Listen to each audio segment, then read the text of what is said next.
Welcome to another Garage Time with Goody. And today we are going to replace a thermostat in a 2014 Dodge Journey 3.6 liter engine SXT version. Well, let's get to it. First thing I'm going to do is put this pan underneath the car.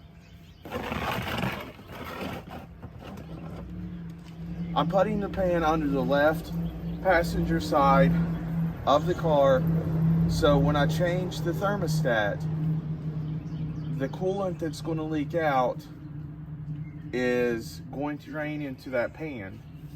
Because there's two ways of doing this. You can either drain all of the coolant, or you can just take the hose off and let a little bit of the coolant drain out, and then you won't have to replace all of your coolant.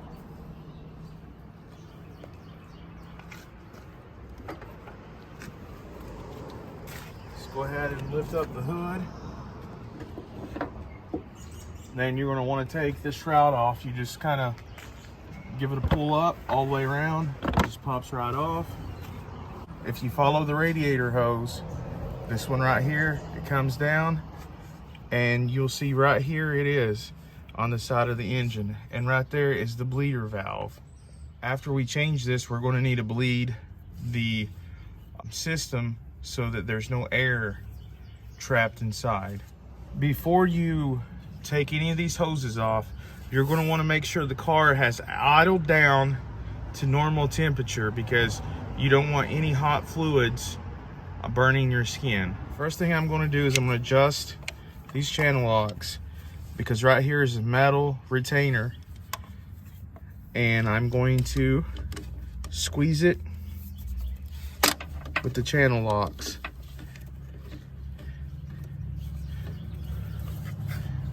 And see, you just kind of wiggle it down.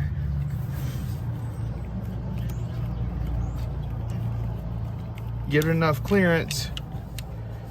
You wiggle that band down where you give it enough clearance that you can remove this. And if it's stuck, which it could be,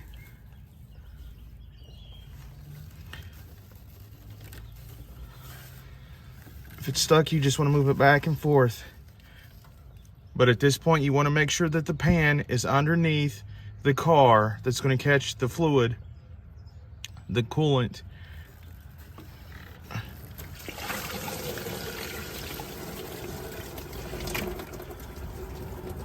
Kind of like that.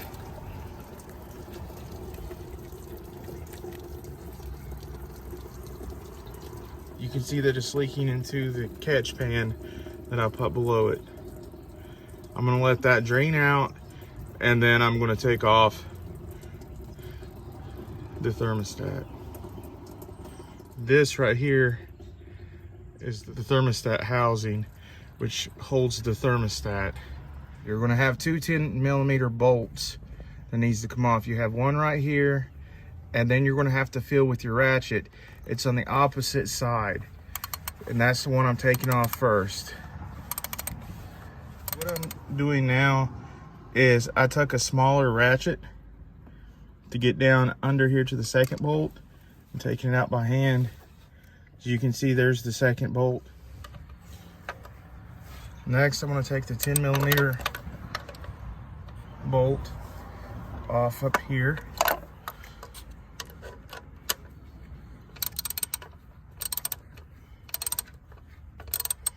Once you loosen up the bolts, you can take them off by hand. And remember, there are two of them.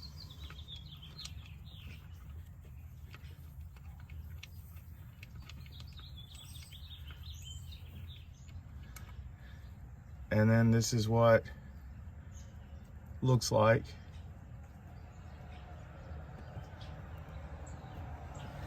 The thermostat housing should come off with the old thermostat, just like that. And this is what it looks like.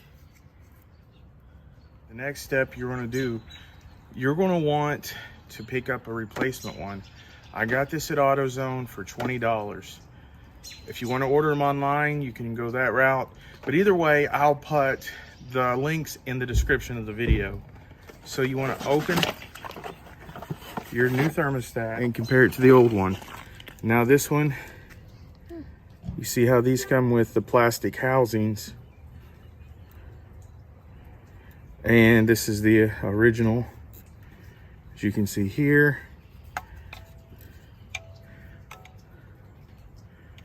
And that's what they look like. And then I'm gonna go ahead and put this new one on. What I'm doing now is I'm cleaning the surfaces of where I took off the old thermostat, making sure it's all clean.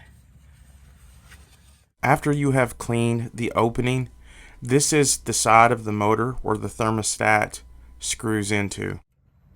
Okay, what I'm gonna do is these two holes here, I'm gonna go ahead in the bottom one, I'm gonna go ahead and slide that in for when I put it in over here, up against the side of the engine there. To get this bottom bolt started, what I'm gonna do is go ahead and put the bolt through the hole. And you'll see that the thermostat's already mounted on there. And it has this seal. It's brand new. And I'm gonna go ahead and hand tighten the bottom screw.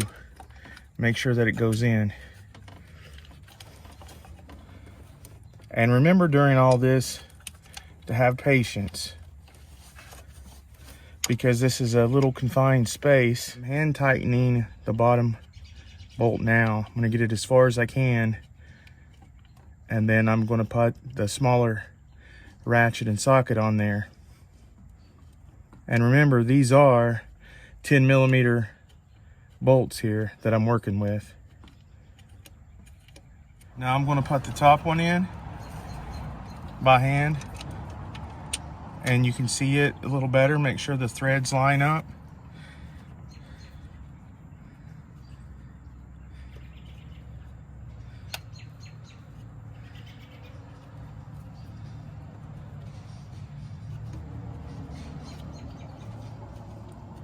And I'm just tightening it down good enough to where I'm going to need the ratchet.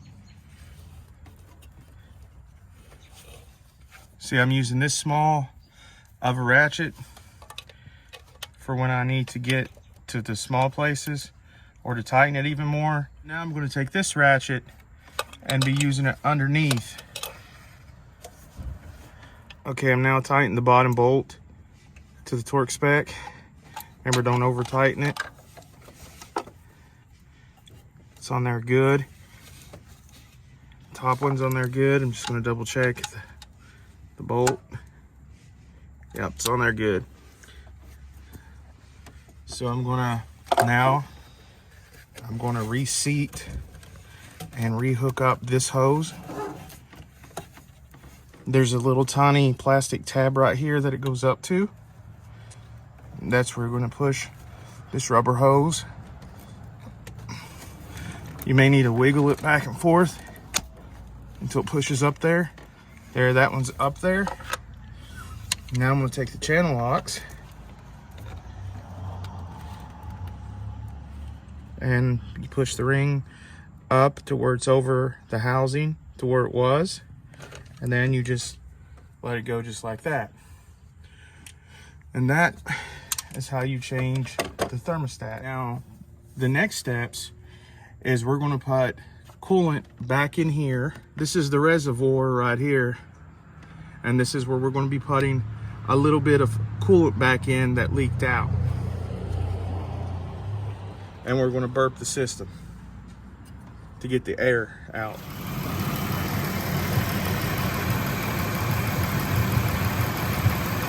You want to fill up your reservoir until it's full, until the car heats up and the thermostat opens and sucks the coolant into the engine. Make sure you fill the coolant into the cold fill range, and then you're good. Next, you're going to want to get the air out of the heating system by squeezing on the radiator hose like this every 2 to 3 minutes while you're using the screwdriver on the bleeder valve until there is no more air in the system.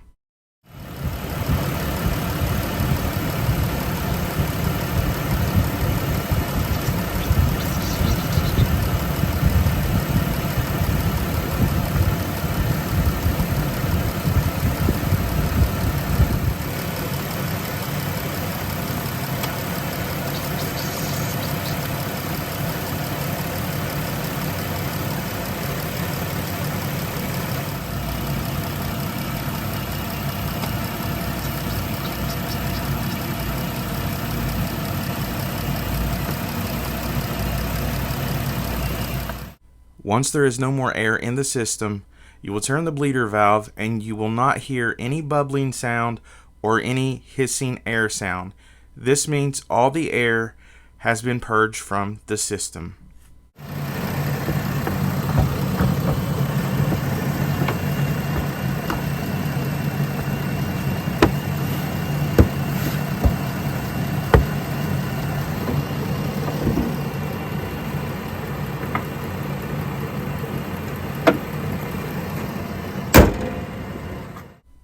The average temperature of the coolant will vary depending on the outside temperature.